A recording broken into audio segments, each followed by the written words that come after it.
Shalom, bertemu lagi dengan saya Rifhan Sabuna.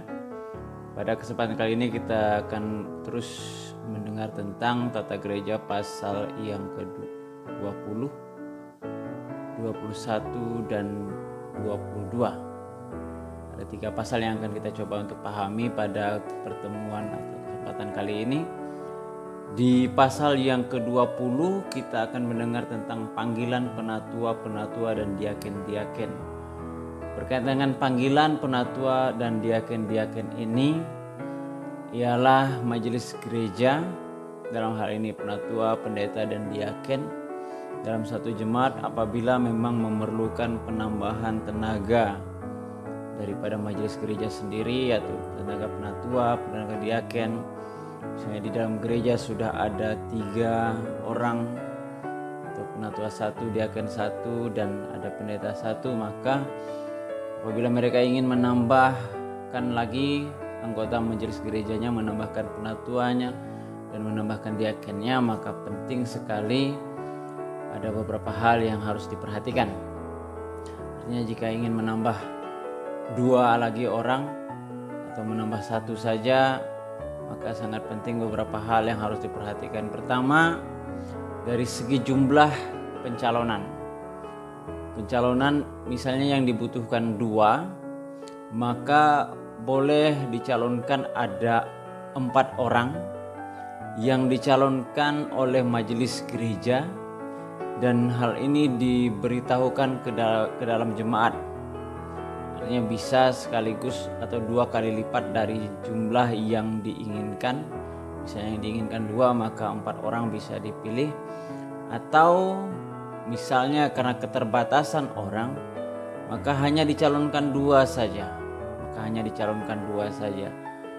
Akan tetapi ini juga harus dilihat kriteria orang-orangnya yang memang dianggap memiliki kelayakan dalam menjadi seorang penatua atau diaken.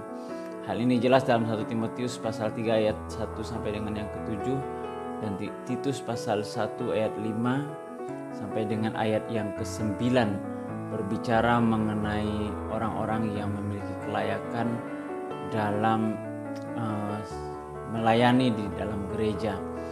Nah, apabila calon-calon sudah ada, maka yang berhak memilih ini adalah majelis gereja bersama jemaat.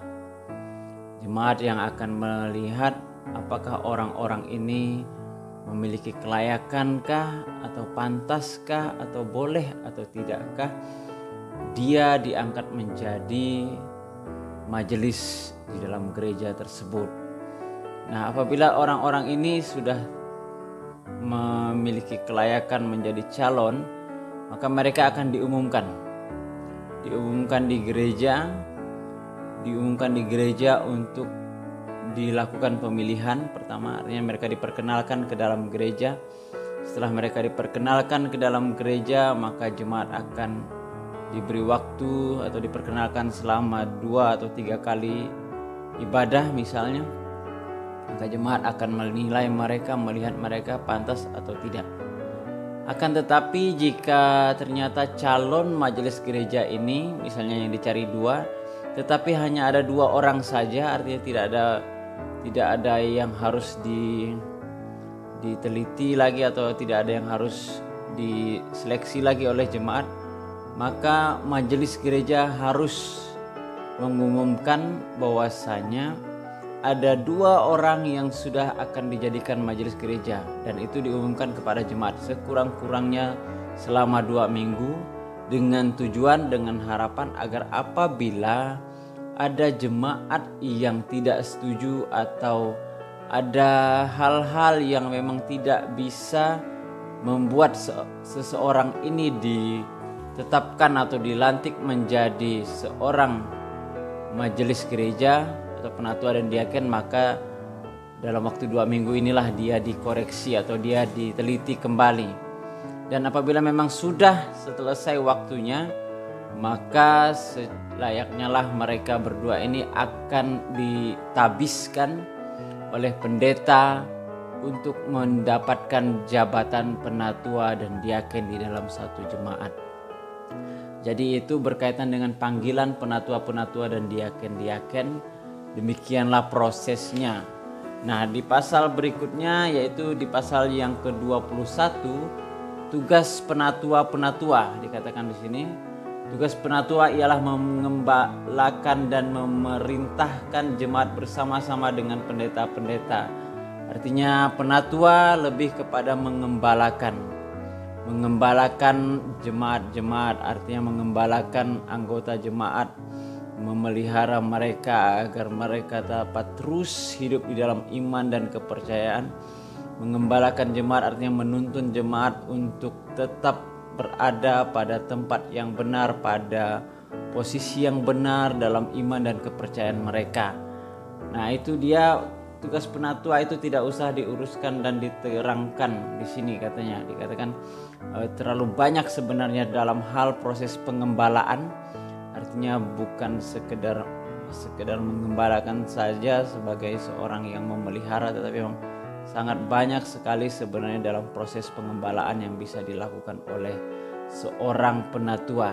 Jadi banyak cara sebenarnya, tinggal bagaimana seorang penatua ini mempergunakan kemampuannya untuk memelihara atau mengembalakan jemaat itu agar mereka tetap kuat di dalam iman dan kepercayaan. Nah, di pasal yang ke-22 ini tugas diaken-diaken. Tugas diaken-diaken ialah melaksanakan pelayanan rahmat.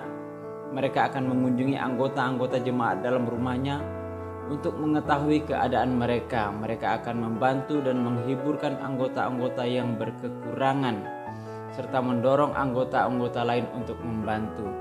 Artinya berkaitan dengan pelayanan rahmat. Biasanya memang di dalam gereja ada jemaat barangkali yang berkekurangan, ada jemaat yang barangkali sedang dalam kondisi kurang sehat, terkena sakit penyakit, mengalami musibah. Inilah peran daripada diaken. Mereka melakukan pelayanan rahmat, artinya mengunjungi rumah-rumah jemaat atau mengunjungi anggota jemaat yang memang dalam keadaan atau kondisi yang memprihatinkan, yang memang memerlukan pertolongan.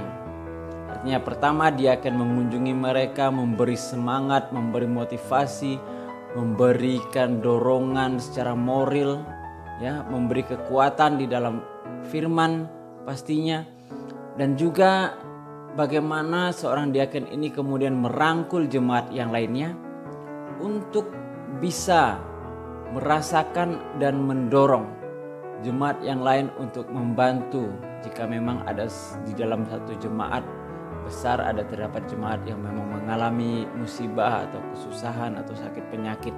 Disinilah peran diaken, dia mengunjungi namun juga merangkul seluruh jemaat untuk bisa saling bantu membantu, saling mensupport jemaat-jemaat yang lainnya yang berkekurangan, agar memang kesatuan di dalam jemaat dapat terpelihara baik, rasa persaudaraan di dalam jemaat bisa terpelihara dengan baik, dan segala yang dialami oleh jemaat bisa dirasakan oleh jemaat yang lainnya. Akhirnya bisa saling bantu-membantu di dalam jemaat. Itu adalah peran diaken, membawa jemaat dalam persatuan untuk merasakan bagaimana kesusahan ataupun kesedihan yang dialami oleh jemaat lainnya. Baik, itu tadi tata gereja dari pasal 20, 21 dan 22. Semoga ini bisa membantu. Akhir kata saya ucapkan shalom.